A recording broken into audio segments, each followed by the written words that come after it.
नमस्कार दोस्तों, स्वागत है आप सभी लोगों का सीटेट 2022 की एक और न्यू क्लास में। तो दोस्तों, आप सभी लोगों को तो पता ही है कि हम लोग जो है ना सीटेट के ओल्ड क्वेश्चन पेपर को सॉल्व कर रहे हैं। तो दोस्तों, आज क्लास में हम लोग जो लास्ट ईयर जो सीटेट का एग्ज़ाम हुआ है 22 दिसंबर 2021 को, तो उसके एनवायरनमेंट के 30 क्वेश्चन को सॉल्व करने वाले हैं। तो चलिए दोस्तों, स्टार्ट कर लेते हैं बिना देर किए। और दोस्तों, आपने यदि जो ओल्ड क्लासेस हैं उनको नहीं देखा है तो डिस्क्रिप्शन में आपको लिंक मिल जाएगा प्ले लिस्ट का, तो आप वहाँ से जाकर देख सकते हैं। तो चलिए दोस्तों, चलते हैं, आज का पहला क्वेश्चन देख लेंगे। यहाँ पर दोस्तों पहला क्वेश्चन है, ये कुछ स्थान दिए गए हैं और दोस्तों वहाँ पर कौन कौन से भोजन को पसंद किया जाता है उनका यहाँ पर आपको मिलान करना है। तो गाइस देखिएगा, सबसे पहले हम देखेंगे गोवा का, ठीक है ना। तो यहाँ पर देखिएगा दोस्तों, गोवा में क्या चीज़ खाई जाती है? पकाया हुआ सांप, करी के साथ उबला टेपियोका, नारियल के तेल में बनी समुद्री मछली, या फिर सरसों के तेल में बनी मछली। तो देखिएगा दोस्तों, जो गोवा है ना, यहाँ पर नारियल के तेल में बनी जो समुद्री मछली रहती है ना, उसको खाया जा सकता है, ठीक है ना। मतलब कि खाया जाता है, हम यूँ कह सकते हैं कि गोवा का जो प्रमुख व्यंजन है ना, यहाँ के लोग जो अधिकतर खाते हैं वे नारियल के तेल में बनी समुद्री मछली को खाते हैं। उसके बाद कश्मीर की बात करें तो जो कश्मीर के लोग हैं ना, वे सरसों के तेल में बनी मछली को खाते हैं।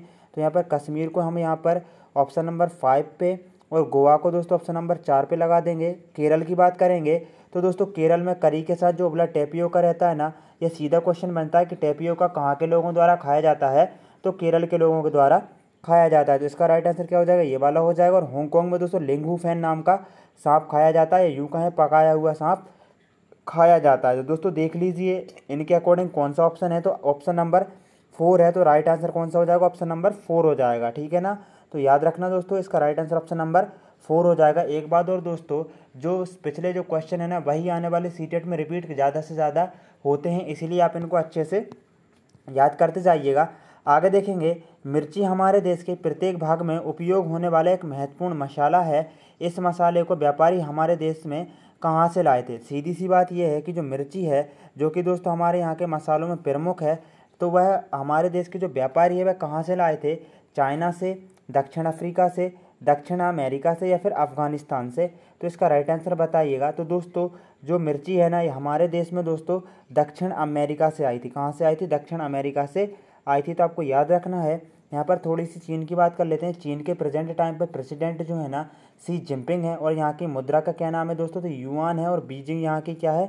राजधानी है, ठीक है ना। तो आपको इन चीज़ों को याद रखना है। अफ़गानिस्तान की राजधानी काबुल है। और वर्तमान समय में जो तालिबान है ना, उसका कब्ज़ा है अफ़गानिस्तान पर, कुछ समय पहले ही किया है 2021 में। आगे देखेंगे दोस्तों, यहाँ पर नेक्स्ट क्वेश्चन को देखेंगे। काफ़ी अच्छा क्वेश्चन है। और जो 2000 मतलब कि दोस्तों 2021 में जो लास्ट मतलब 21 दिसंबर को जो पेपर हुआ था ना, उसमें ये वाला क्वेश्चन आया था और एक दिन बाद फिर से इसको पूछ लिया गया। तो दोस्तों मैं आपसे बार बार कहूँगा कि जो क्वेश्चन है ना, काफ़ी ज़्यादा रिपीट होते हैं, इसलिए आप इनको याद रखते जाइएगा। गुजरात के निकटवर्ती राज्य कौन से हैं? यदि आपको मैप अच्छे से याद है तो आप इसको बिल्कुल भी बिना पढ़े राइट आंसर लगा देंगे। तो देखिएगा दोस्तों, गुजरात के जो निकटवर्ती राज्य हैं ना, राजस्थान, ठीक है राजस्थान है, लेकिन कर्नाटक भारत का दक्षिणी राज्य है, तो ये तो बिल्कुल भी नहीं होगा, गलत हो गया है, ठीक है ना। राजस्थान ये है गुजरात का निकटवर्ती राज्य, लेकिन बिहार दोस्तों उत्तर पूर्व में आता है, और जबकि गुजरात कहाँ है? ठीक है, पश्चिम में है, तो ये वाला भी नहीं होगा। महाराष्ट्र ठीक है, मध्य प्रदेश भी ठीक है, लेकिन कर्नाटक फिर दक्षिणी राज्य है, तो ये होगा ही नहीं। राजस्थान, महाराष्ट्र और मध्य प्रदेश ये गुजरात के जो है ना निकटवर्ती राज्य हैं। तो याद रखना, right answer option number first हो जाएगा यहाँ पर। दोस्तों हम नेक्स्ट क्वेश्चन को देख लेते हैं। उस पक्षी का नाम जिसकी आंखें मानवों की तरह सामने की तरफ होती हैं। यदि आपने लास्ट क्लास को देखा है ना, तो आपको समझ में आ रहा होगा कि कितने क्वेश्चन यहाँ पर रिपीट हुए हैं। उस पक्षी का नाम जिसकी आंखें मानवों की तरह सामने रहती हैं, तो उसका नाम क्या है? उसका नाम उल्लू है, ठीक है ना। क्या जो उल्लू रहता है ना, यदि आपने उल्लू को देखा होगा तो उसकी जो आंखें रहती हैं ना, मानवों की तरह सामने रहती हैं। आगे देखेंगे दोस्तों, 3 पक्षियों का वह समूह जिसका प्रत्येक सदस्य वस्तुओं को हमारी तुलना में 4 गुना अधिक दूरी से देख सकता है। जो वस्तु हमें 2 मीटर की दूरी से दिखाई देती है उसे, है ना, वही उसे मतलब कि पक्षी को 8 मीटर की दूरी से उसी वस्तु को देख लेते हैं। तो वह कौन सा है? बाज, कौवा, कबूतर। तो दोस्तों यहाँ पर देखिएगा, जो कबूतर है ना और कौवा है, तो ये तो बिल्कुल भी नहीं होगा, ठीक है ना। जो कबूतर वगैरह तो होगा ही नहीं और कौवा भी नहीं होगा। तो यहाँ पर देख लीजिए, कबूतर इसमें है, ये भी नहीं है, ठीक है, कबूतर इसमें, ये भी नहीं है, कौवा इसमें, ये भी नहीं है। बचा कौन सा? बाज, चील और गिद्ध, जो है ना हमसे 4 गुना अधिक दूरी तक देख सकते हैं। तो राइट आंसर इसका क्या हो जाएगा? ऑप्शन नंबर 2 हो जाएगा, ठीक है ना, क्वेश्चन नंबर, ठीक है ना। तो यहाँ पर दोस्तों ये क्वेश्चन है ना, इसका ऑप्शन नंबर टू बिल्कुल सही हो जाएगा। बाज, चील और जो गिद्ध है ना, हमसे 4 गुना अधिक दूरी तक स्पष्ट रूप से देख सकते हैं। मोस्ट इम्पोर्टेंट क्वेश्चन है, अंडमान के द्वीपों में सुनामी किस वर्ष में आई थी? 2001 में, 2002 में, 2004 में या फिर 2012 में? तो दोस्तों बताइएगा, अंडमान के द्वीपों में सुनामी किस वर्ष में आई थी? तो इसका राइट आंसर क्या हो जाएगा दोस्तों? इसका राइट आंसर हो जाएगा ऑप्शन नंबर थर्ड। ठीक है ना, क्या हो जाएगा? ऑप्शन नंबर इसका थर्ड बिल्कुल सही हो जाएगा। अंडमान के द्वीपों में जो सुनामी है ना, वह वर्ष 2004 में आई थी। कब आई थी? वर्ष 2004 में आई थी। अब यहाँ पर हम नेक्स्ट क्वेश्चन को देख लेंगे दोस्तों। काफ़ी अच्छा क्वेश्चन है, स्लोथ से रिलेटेड क्वेश्चन, और काफ़ी ज़्यादा स्लोथ से रिलेटेड क्वेश्चन आते हैं। यहाँ पर देखिएगा दोस्तों, स्लोथ से रिलेटेड, स्लोथ लगभग 20 घंटे पेड़ से उल्टे सिर लटक कर सुस्ती से मस्ती से सोता है। ठीक है ना। या फिर देखेंगे, स्लोथ जिस पेड़ पर रहता है उसी के पत्ते खाकर अपना पेट भरता है, इसे कहीं और जाने की आवश्यकता नहीं होती। बिल्कुल ये वाला तो सही है। और यहाँ पर दोस्तों ये गलत हो जाएगा, क्योंकि स्लोथ 18 घंटे सोता है, ना कि 20 घंटे। आगे देखेंगे, स्लोथ की आयु लगभग 20 वर्ष गलत होती है, 40 वर्ष होती है। तो दोस्तों यहाँ पर ये भी गलत है और ये भी गलत है। ऑप्शन नंबर 2 बिल्कुल सही है। ऑप्शन नंबर 2 किस में है? तो दोस्तों आप देख सकते हैं यहाँ पर जो ऑप्शन नंबर 2 है ना, वह किस में है? ऑप्शन नंबर 2 में ही है। तो ऑप्शन नंबर बी जो है ना दोस्तों, ऑप्शन नंबर 2 में, तो राइट आंसर ऑप्शन नंबर 2 हो जाएगा। क्योंकि दोस्तों यहाँ पर 1 और 3 बिल्कुल भी सही नहीं है, क्योंकि स्लोथ 18 घंटे सोता है और इसकी आयु 40 वर्ष रहती है, और 8 पेड़ों या 7 से 8 पेड़ों पर यह अपना पूरा जीवन काल व्यतीत करता है। तो राइट आंसर ऑप्शन नंबर ये 2 वाला होगा। 2 किस में है? तो ऑप्शन नंबर 2 में है। ठीक है, तो राइट आंसर देख सकते हैं दोस्तों। अब यहाँ पर दोस्तों हम नेक्स्ट क्वेश्चन को देख लेते हैं। दोस्तों नेक्स्ट क्वेश्चन काफ़ी ज़्यादा इंपॉर्टेंट है। घाना नेशनल पार्क किस राज्य में स्थित है? दोस्तों नेशनल पार्क से रिलेटेड जो क्लास है ना, आपकी बिल्कुल कंप्लीट कर दी गई है। प्लेलिस्ट का लिंक आपको डिस्क्रिप्शन में मिल जाएगा, तो वहाँ से जाकर आप जरूर से देख लें। जो घाना नेशनल पार्क है ना, कहाँ पर है? उत्तर प्रदेश में बिल्कुल नहीं है, उत्तराखंड में बिल्कुल नहीं है, राजस्थान में ही है, ना कि गुजरात में। तो याद रखना, जो घाना नेशनल पार्क है ना, कहाँ पर है? राजस्थान में है। दोस्तों अब हम गुजरात की थोड़ी सी बात कर लेते हैं। गुजरात में गिर नेशनल पार्क है, जो कि एशियाई शेरों के लिए जाना जाता है। और गुजरात जो है ना, यहाँ पर दोस्तों हम देख सकते हैं डांडिया, गरबा यहाँ का प्रमुख लोक नृत्य है, इनको आपको याद रखना है। ढोकला वगैरह यहाँ का प्रमुख व्यंजन है। घूमर, कठपुतली राजस्थान के प्रमुख लोक नृत्य हैं। आगे देखेंगे, भारी वर्षा वाले क्षेत्रों जैसे कि दोस्तों असम, जो कि भारत का पूर्वी राज्य है, में रहने वाले ग्रामीण लोगों को अपने घर किस प्रकार के बनाने चाहिए? दोस्तों हम लोगों ने जो मतलब कि किस राज्य में किस प्रकार के घर बनते हैं ना, इसकी क्लास भी कंप्लीट कर लिए। आप डिस्क्रिप्शन में तो जाइए, वहाँ पर आपको प्लेलिस्ट का लिंक मिल जाएगा। ठीक है ना, तो आप वहाँ से जाकर सारी की सारी क्लासेस देख लीजिए। आपके 30 में 30 नंबर बिल्कुल पक्के हैं एनवायरनमेंट में। तो भारी वर्षा जो असम में है ना दोस्तों, सीधी सी बात है, असम में किस प्रकार घर बनाए जाते हैं? बांस के घर, बांस के खम्भों पर ढालू छत वाले घर, मिट्टी और फूस के घर, या फिर सपाट छत वाले लकड़ी के घर? तो दोस्तों इसका राइट आंसर बताइएगा। इसका राइट आंसर क्या हो जाएगा? तो देखिएगा दोस्तों, यहाँ पर मैं आपको बता दूँ, यहाँ पर देखिए, सपाट छतों वाले लकड़ी के घर तो लद्दाख में बनाए जाते हैं, तो ये तो गलत हो जाएगा, असम का पूछा है।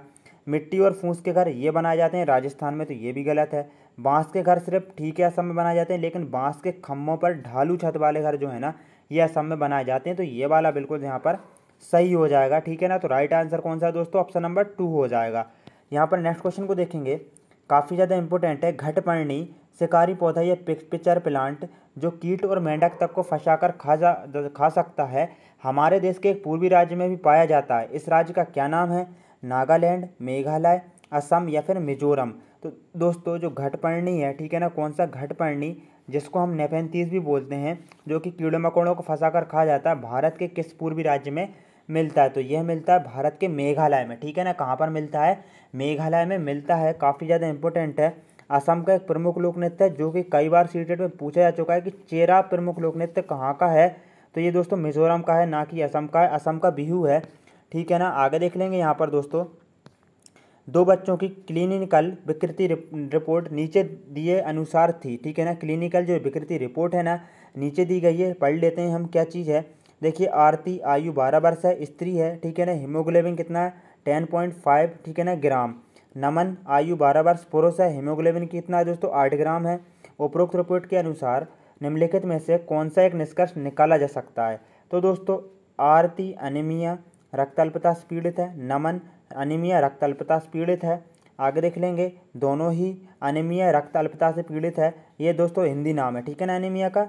दोनों ही अनीमिया या रक्त अल्पता से पीड़ित नहीं है। तो इसका सही उत्तर हो जाएगा ऑप्शन नंबर 3। दोनों के दोनों जो है ना, या एनीमिया है या यूँ कहें रक्त अल्पता से पीड़ित हैं, तो इनके लिए दोस्तों हरी पत्तेदार जैसे कि पालक, गुड़ वगैरह खाने की सलाह दी जाती है। तो इसका राइट आंसर क्या हो जाएगा? ऑप्शन नंबर दोस्तों थर्ड हो जाएगा। यहाँ पर दोनों के दोनों एनीमिया से पीड़ित हैं। आप देख लीजिए हीमोग्लोबिन की मात्रा यदि इतनी कम रहती है ना, तो जो मतलब कि स्त्री हो पुरुष हो, तो दोस्तों वह कैसे रहते हैं, मतलब एनीमिया जो रक्त अल्पता है ना उससे पीड़ित रहते हैं।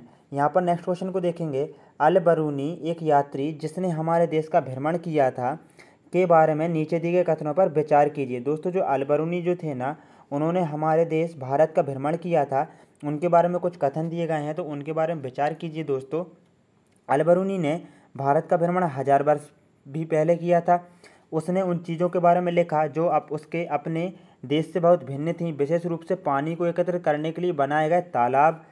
हम उनके लेखों से अपने इतिहास के बारे में बहुत कुछ सीख सकते हैं। ये बात तो बिल्कुल सही लग रही है। तो दोस्तों इसका जो सही उत्तर हो जाएगा ना, सही उत्तर हो जाएगा ऑप्शन नंबर 4, मतलब कि ए, बी और सी तीनों के तीनों बिल्कुल सही हो जाएंगे। अब ए बी सी किस में है? A B C option number 4 में है, तो राइट आंसर ऑप्शन नंबर 4 हो जाएगा यहाँ पर। ठीक है ना दोस्तों, तो आप इसको फिर से पढ़ लीजिएगा क्वेश्चन को अच्छे से, क्योंकि क्वेश्चन को अच्छे से आपको पढ़ना है। नीचे दिए गए व्यक्तियों में से सबसे पहले मच्छर के पेट में झांका और यह सिद्ध किया कि मच्छर मलेरिया फैलाते हैं, आगे चलकर उसे उसकी खोज के लिए नोबेल पुरस्कार से सम्मानित किया गया, वह कौन थे? देखिए दोस्तों ग्रेगर जॉन मेंडल जो है ना, मटर के पौधे पर इन्होंने अध्ययन किया, तो ये तो है ही नहीं, तो ये तो गलत हो गया। ठीक है ना, यहाँ पर ये गलत है। रोजलिंड फ्रैंकलिन, ये भी ठीक नहीं है, गलत है। ठीक है ना, बोमोंट भी नहीं है। रोनाल्ड रोज जो है ना, इन्होंने सबसे पहले मच्छर के पेट में झांका और यह सिद्ध किया कि मच्छर मलेरिया फैलाते हैं, और आगे चलकर उनको नोबेल पुरस्कार से सम्मानित किया गया। किसको दोस्तों? रोनाल्ड रॉस को। तो याद रखना इसका राइट आंसर ऑप्शन नंबर कौन सा हो जाएगा? ऑप्शन नंबर 3 हो जाएगा। अब दोस्तों यहाँ पर 15 क्वेश्चन जो है ना, वह पेडागोजिकल क्वेश्चन है। आगे देखेंगे। पर्यावरण अध्ययन में प्रकरण के स्थान पर उपविषय थीम गत उपागम को स्वीकार किया गया, क्योंकि दोस्तों यहाँ पर जो पर्यावरण है ना, उसमें कुछ थीमें हैं, मुख्य थीम और उप थीम, तो उसी से एक क्वेश्चन जरूर से आता है। और यहाँ पर देखिएगा पूछ लिया गया है कि पर्यावरण अध्ययन में प्रकरण के स्थान पर उपविषय गत उपागम को स्वीकार किया गया, क्योंकि यह संयुक्त और परस्पर संबंधित समझ को सक्षम बनाता है। ठीक है। यह शिक्षण और समझने को आसान बनाता है, ये भी ठीक लग रहा है। यह किसी निश्चित कक्षा की विषय वस्तु को सीमित करता है, ये ठीक नहीं लग रहा है। यह विद्यार्थियों को उनके अनुभवों से सीखने में सक्षम बनाता है, हो सकता है। तो दोस्तों यहाँ पर राइट आंसर हो जाएगा ऑप्शन नंबर 3, यानी कि ए और डी ओनली। अब ए और डी में क्या है देख लेते हैं। यहाँ पर यह संयुक्त और परस्पर संबंधित समझ को सक्षम बनाता है, ये भी ठीक है। और डी कौन सा? यह विद्यार्थियों को उनके अनुभवों में सीखने में सक्षम बनाता है, ये भी सही, ये गलत हो जाएंगे। यहाँ पर ए और डी बिल्कुल सही हो जाएगा। कौन सा? ऑप्शन नंबर 3 वाला। तो राइट आंसर कौन सा? ऑप्शन नंबर 3 हो जाएगा यहाँ पर। नेक्स्ट क्वेश्चन को देखेंगे दोस्तों। पर्यावरण अध्ययन की प्रकृति है, जो पर्यावरण अध्ययन है ना, उसकी प्रकृति किस प्रकार की है? क्रिया की अपेक्षा संज्ञा अधिक है, संज्ञा की अपेक्षा क्रिया अधिक है, संज्ञा एवं क्रिया दोनों है, ना तो संज्ञा ना ही क्रिया है।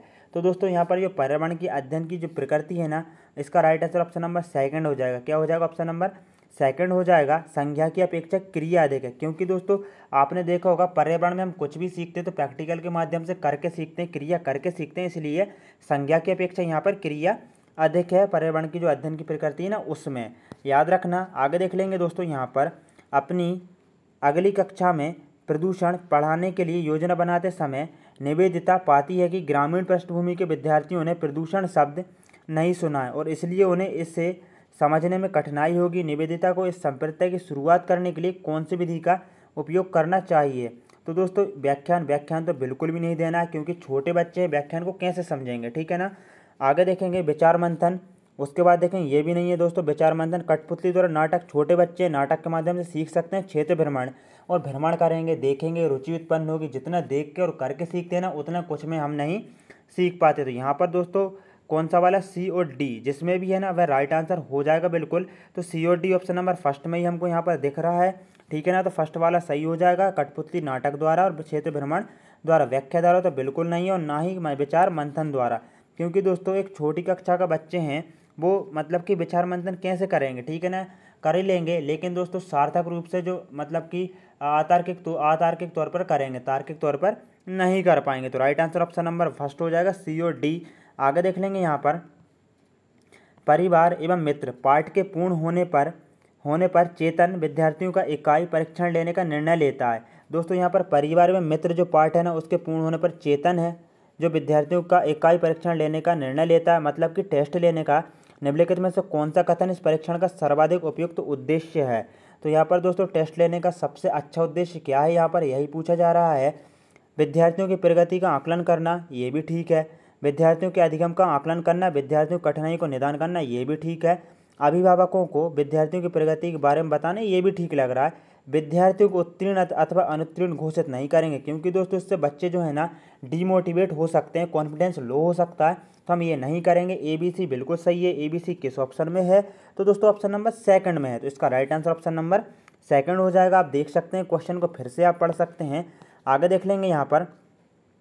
विलियम एक शिक्षक अपनी कक्षा के लिए पक्षी अवलोकन क्लब की स्थापना करना चाहता है। किसकी दोस्तों, पक्षी अवलोकन की। उसे इस क्लब का नेता किससे बनाना चाहिए। तो दोस्तों यहाँ पर देख सकते हैं, विलियम एक शिक्षक हैं जो कि अपनी कक्षा के लिए पक्षी अवलोकन क्लब की स्थापना करना चाहते हैं, और उसे इस क्लब के लिए किसे नेता बनाना चाहिए। तो दोस्तों देखिएगा, यहाँ पर हम ऑप्शन देख लेते हैं। कक्षा में सर्वाधिक अंक प्राप्त करने वाले विद्यार्थी को ऐसा तो बिल्कुल नहीं करना है, क्योंकि दोस्तों जो सर्वाधिक अंक प्राप्त करता है जरूरी नहीं है कि वह सृजनशील व्यक्ति भी हो, बच्चा भी हो। कक्षा में सबसे शरारती विद्यार्थी को, ये भी ठीक नहीं है। तो ये दोनों के दोनों गलत हैं। छोटे छोटे समूह बनाकर उन्हें नेता चुनने के लिए कहेंगे, ये हो सकता है, ठीक है ना, ये वाला हो सकता है। वह स्वयं अपने आप को नेता घोषित करेगा, तो ये भी गलत है। बच्चों में से ही हम नेता बनाएंगे ताकि वे अच्छे से अच्छे सीख सकें। Right answer option number third हो जाएगा। छोटे छोटे समूह बनाकर उन्हें नेता चुनने के लिए कहेंगे बच्चों से ही। आगे देख लेंगे अब यहाँ पर दोस्तों, पेडागोजी क्लास कैसी लग रही दोस्तों, जरूर से बताएं। आगे देख लेंगे, भोजन पाठ पर चर्चा करते हुए गुरुप्रीत विद्यार्थियों से प्रश्न करती है कि आपके परिवार में सबसे बाद में भोजन कौन करता है, सब्जियां कौन खरीदता है, आपके परिवार में खाना कौन बनाता है। वह EVS के निम्नलिखित में से किस मुद्दे पर चर्चा करने का प्रयास कर रही है।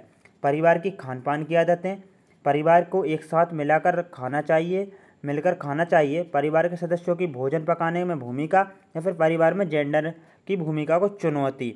तो दोस्तों यह किस पर आपके परिवार में किस मुद्दे पर यह चर्चा करने का प्रयास कर रही है। तो इसका राइट आंसर क्या हो जाएगा, इसका राइट आंसर हो जाएगा दोस्तों option number third. Option number third में C और D है। तो यह क्या चाहती है दोस्तों, परिवार के सदस्यों की भोजन पकाने की भूमिका और परिवार में जेंडर भूमिका की चुनौती, इस पर यह चर्चा करने की प्रयास कर रही है। तो राइट आंसर कौन सा हो जाएगा, ऑप्शन नंबर थर्ड हो जाएगा यहाँ पर दोस्तों, C और D। आगे देख लेंगे अब यहाँ पर दोस्तों नेक्स्ट क्वेश्चन है। श्याम ने ऑनलाइन कक्षा के दौरान अपने अध्यापक को बताया कि कोविड लॉकडाउन के दौरान उसके पापा ने उसको पड़ोस के गरीब बच्चों को भोजन खिलाने के लिए कहा। श्याम का यह व्यवहार निम्नलिखित में से शैक्षिक पक्ष का आकलन करने वाले किस उपकरण में दर्ज किया जाएगा। अवलोकन अनुसूची, रेटिंग स्केल, वृत्तांत रिकॉर्ड, या फिर यहाँ यूँ का है पोर्टफोलियो। तो दोस्तों ये किस में रिकॉर्ड किया जाएगा, तो यह किया जाएगा दोस्तों ऑप्शन नंबर थर्ड वाले में, किसमें, वृत्तांत रिकॉर्ड में, ठीक है ना, वृत्तांत रिकॉर्ड में इसको दर्ज किया जाएगा। आप क्वेश्चन को एक बार फिर से पढ़ सकते हैं। Right answer option number third है, अकॉर्डिंग टू ऑफिशियल आंसर की। नेक्स्ट क्वेश्चन को देखेंगे दोस्तों यहाँ पर। गीता की कक्षा का एक विद्यार्थी इकबाल दृष्टिबाधित है, मतलब देखने में सक्षम नहीं है। गीता देखती है कि वह पिछले कुछ दिनों से विद्यालय नहीं आ रहा है। उसके अभिभावक से बात करने पर पता चलता है कि उसे ब्रांड को पढ़ाने में कठिनाई होती है। जो ब्रांड है ना, ठीक है ना, उसको पढ़ने में, किसको, तो बोर्ड को दोस्तों, ठीक है ना, बोर्ड को पढ़ने में कठिनाई होती है और वह कक्षा प्रक्रिया में भाग नहीं ले पा रहा है। गीता को इकबाल को विद्यालय आने के लिए अभिप्रेरित करने हेतु क्या करना चाहिए। उसे घर से पढ़ने की स्वीकृति देनी चाहिए, तो ये गलत है। उसके अभिभावकों को डॉक्टर से सलाह लेने के लिए कहना चाहिए, ये भी गलत है, क्योंकि उसको यहाँ पर बच्चा जो है ना उसको विद्यालय में लेकर आकर अभिप्रेरित करना है, ठीक है ना।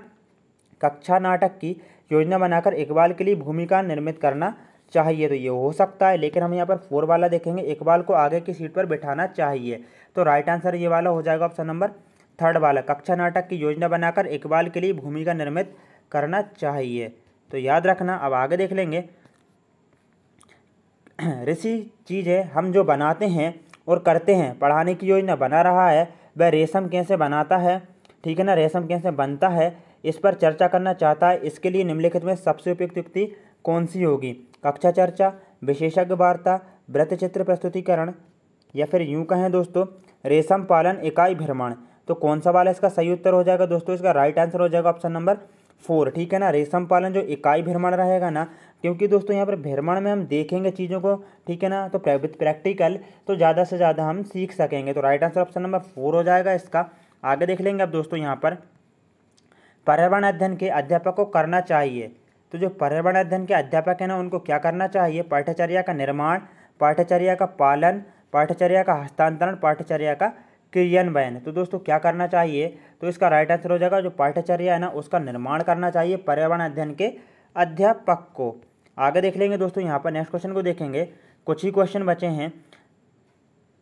कक्षा पहली एवं दूसरी के लिए पर्यावरण अध्ययन की कोई पाठ्य पुस्तक नहीं है। बिल्कुल नहीं है दोस्तों, जो कक्षा 1 और 2 है ना उनके लिए कोई भी पाठ्य पुस्तक नहीं है। इसलिए है क्योंकि इन कक्षाओं के विद्यार्थियों को पर्यावरणीय अवधारणा पढ़ना कठिन है, तो ऐसा तो बिल्कुल भी नहीं है, गलत बात है।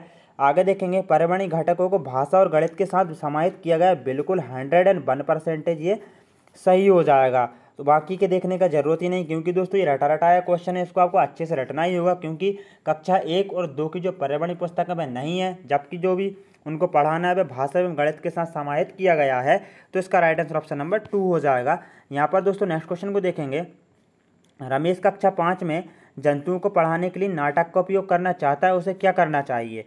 पहले से लिखित नाटक का चयन कर निर्देशित करें, स्वयं नाटक लिखकर निर्देशित करें। उसके बाद दोस्तों यहाँ पर देखेंगे,